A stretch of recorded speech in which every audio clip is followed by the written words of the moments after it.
araw ng ilaw ay patay sindi.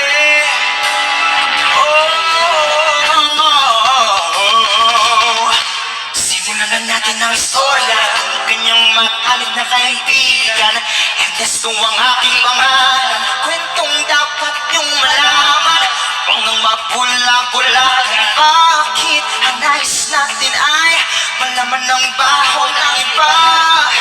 Pagbibigyan kita, kilala mo ba si Magda? Lagi kang papatamula pa ng pagpapata. Lagi kami magkasama, mga batang pagsasama. Kanyang itil, may liwanag ang paligid. Kasi dumadaan mga legit, pumipilipit. Unang ganda noong siya ay nagdalaga.